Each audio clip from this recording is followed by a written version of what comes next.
Dominic. BBC Radio Kent.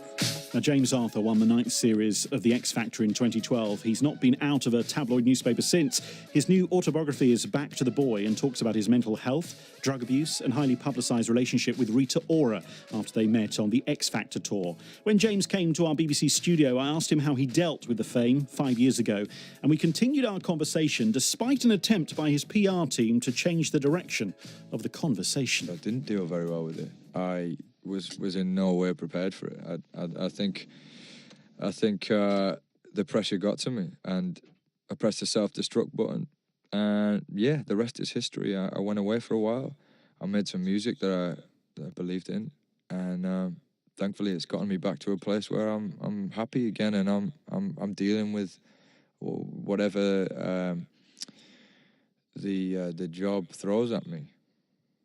You dealt with it in a way that was very difficult, I guess, to reconcile at the time, because it was caught up in a whole world of fame, which no one probably understands unless they've been through that, and that spotlight that you have on you. I mean, you've been very open about how difficult that was. Were you prepared in any way for what was about to happen to you? No, I wasn't prepared at all. I mean, I'm just a normal guy. I play music, and that's all that's what I really care about. And the thing, I'm quite a one-dimensional person, really. Ask me the things I know about, and it's pretty much music, and caring for people and sports. I mean, I don't really have that many other things that I'm that into. I'm obsessed with music, and my goal was to be great at that. And I probably should have thought more about what comes with success in music, and what comes with winning a TV show. My mum kind of bribed me into it, to be honest. I'd not had no money, no electricity, and I needed to get by, and the only way to do that was to appease my mother and audition for the X Factor. Making your mum happy that took you to not only those auditions, and we know how long they all take as well. It's not just you suddenly walk through the door and suddenly you've got the whole team saying, oh yeah, great. We know it takes a long time. Yeah. Do you regret, even though you've got this success, do you regret going through the doors of those initial auditions? No, I have no regrets. I mean, I'm such a lucky person.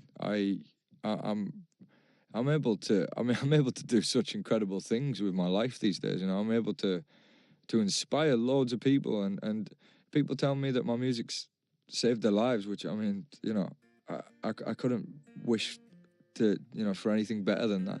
So no regrets. Whatever's led me to this point, I'm grateful for. I met you in the dark, you lit me up, you made me feel as though I wasn't off.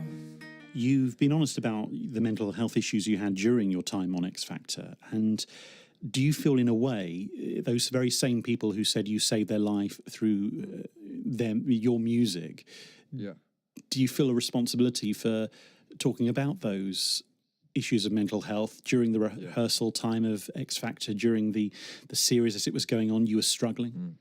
Absolutely. I really do feel a duty, and not only that, I really care about it. And it's something that, when I talk about it, I feel I speak about it with passion, and I think you have to follow those kinds of passions, and ever since I've gotten involved in this movement of trying to remove the stigma of mental health and trying to help get people talking about this stuff, I feel, infinitely better. I feel like I've grown massively in this process, and that's why the book is so honest and so candid, and will upset people, and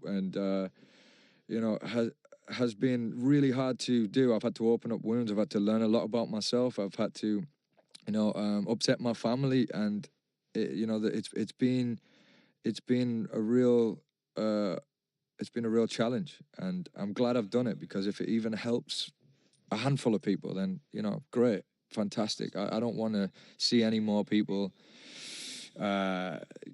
committing suicide because they're so depressed and they're scared to talk about it. Did you make a phone call to Rita Ora to say to her about some of the stuff you would discuss? And clearly, many people would have seen in the last day or so the lurid headlines, but a lot of people will understand that's the job of tabloid newspapers, to pick something from a story and go with that line rather than look maybe below the surface of some of the discussions you were having about how you felt and that relationship and what happened to you.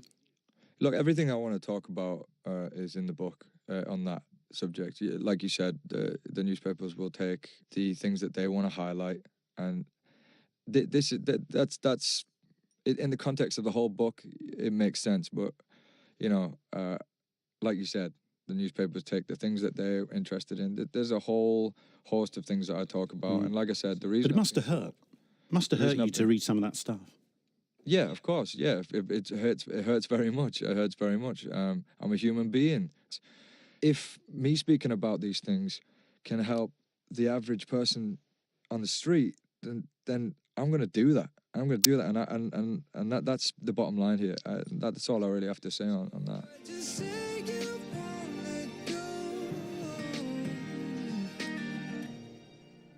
James Arthur telling me on BBC Radio Kent his story tonight. By the way, taking a look at not only his book, which comes out tomorrow, but that tour going to be happening all over the UK. If you want to find out more details, I'll give you that a little later on here on the programme.